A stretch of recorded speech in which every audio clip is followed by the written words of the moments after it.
खेसारी लाल यादव अचानक छपरा के एसपी से क्यों मिलने गए? जी हाँ, सभी को ये सवाल कौंध रहा है, तो हमने भी सोचा कि क्यों नहीं इस सवाल के जवाब का पता लगाया जाए।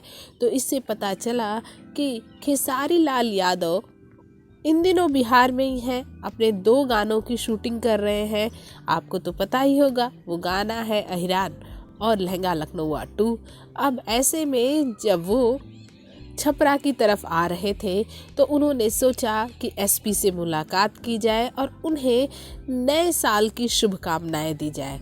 और जैसे ही लोगों को पता चला कि खेसारी लाल यादव एसपी से मिलने आए हैं, क्योंकि ये खेसारी लाल यादव का तय प्रोग्राम नहीं था, उन्हें तो एसपी साहब को नए साल की शुभकामनाएं देनी थी और साथ ही साथ शहर में कुछ समस्याओं के बारे में भी बात करनी थी। खेसारी लाल यादव वहां एसपी साहब से मिलने पहुंच गए और जैसे ही लोगों को पता चला कि उनके चहेते स्टार खेसारी लाल यादव छपरा आए हुए हैं एसपी से मिलने और उन्हें नए साल की बधाई देने, तो लोग थाने के बाहर खड़े होकर अपने सुपरस्टार का इंतजार करने लगे। और जैसे ही खेसारी लाल यादव बाहर आए, उनके साथ सेल्फी लेने वालों की होड़ सी मच गई। अब कुछ के साथ तो खेसारी ने सेल्फी ले ली और उसके बाद खेसारी वहां से चलते बने, क्योंकि भीड़ बहुत ज्यादा बढ़ती जा रही थी। ये तो सभी जानते हैं कि खेसारी लाल यादव जहां पर होते हैं, भीड़ लगना तो तय माना जाता है।